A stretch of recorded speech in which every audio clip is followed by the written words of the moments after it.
Guys, good morning po. Mayroon po tayong subscriber na nagpaabot sa atin. Nababahala po daw sila sa nakita nila ngayon doon sa Cebu tungkol po sa kalangitan, ang pagpula nito, at gusto daw nilang itanong sa ating kaibigan. Samahan niyo po ako guys na ating kausapin at ipapaabot natin kung wala po bang masamang sign po yan. Pero kung mapapanood po ninyo, kapag ganyan pong klaseng nakita ninyo sa kalangitan, ibig sabihin yan hindi maganda. Pero subukan natin kausapin si kaibigan. Baka po ay nagpula lang dahil po mayroon pong mga nabuo na bagyo, no? Kaibigan ninyo. Salamat. Mayroon po kaming gustong ipaabot sa inyo. Tungkol po ito sa subscriber natin. Nababahala po daw ang lahat doon dahil po sa nakita nilang pagpula sa kalangitan. Gusto po daw nilang malaman sa inyo kung anong ibig sabihin nito para po makaalis po sila daw doon sa lugar na mababanggit mo ngayon, kung mayroon bang masamang epekto itong nakita nilang langit na sobrang pagpula.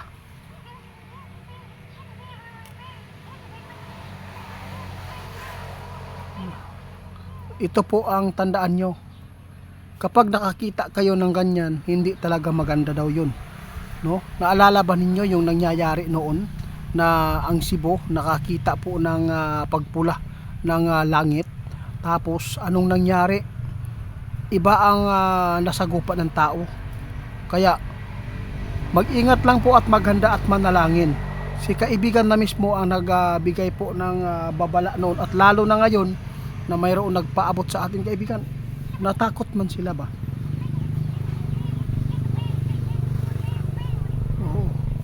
Imagine nyo guys, sa 2025 Enero, walang bagyo talaga na buo. Wala talagang mga kalamidad doon. Pero ngayon, mayroon na. Kaya sa lahat ng makapanood sa amin, yung pagpula ng kalangitan, kailangan talaga maging alerto lagi tayo.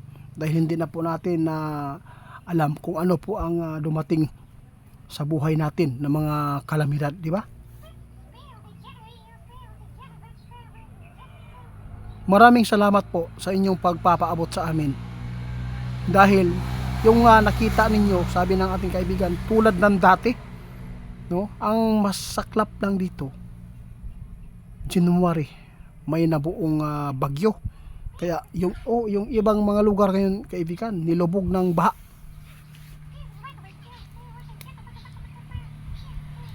Grabe. Ipinapaabot sa atin ng ating kaibigan guys, na hindi mag-alala ang Mindanao dahil po hindi yan malakas na bagyo. Yon. Ipinapaabot ang ating kaibigan, nag-advise siya, kung magtagal ang ulan, kailangan lumikas kayo. Di ba? Mayroon po siyang ipinapaabot yan. Kaya nakita ni kaibigan na mayroon talagang baha, no? Salamat po sa inyong mga update mga idol. Si kaibigan talaga nagpapasalamat din dahil po yung nakakita ng sign na naghatid sa amin ng impormasyon. Mag-ingat po daw kayo doon dahil po hindi talaga maganda po ang ganyan pong nakikita. Okay lang po kung yung ulap na yan karabitang pasalop ang adlaw.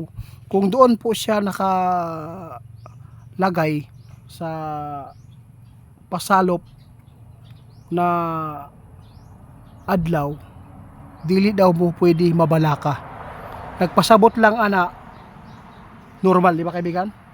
Ngano man daw, normal lang daw guys yung nakakita ng pagpula ng kalangitan. Kung doon po sa pasalop na nakalagay ang pula ng kalangitan doon sa napitan nagsalop ang adlaw, pasabot normal lang na tungod sa kainit sa panahon Pero kung dito nakabutang sa dili salop na adlaw, maot daw na ang tilimad on kana gyud, no?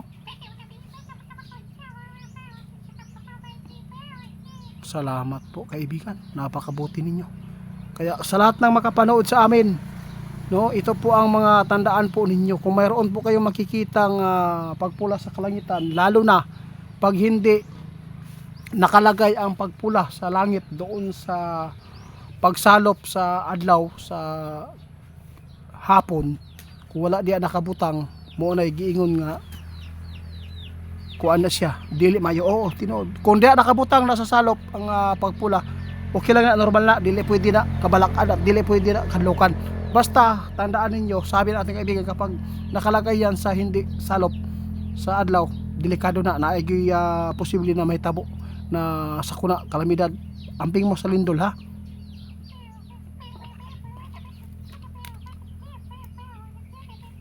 Nako po, kaya po natin ang mangyari po talaga ito, yung nakita ng ating kaibigan.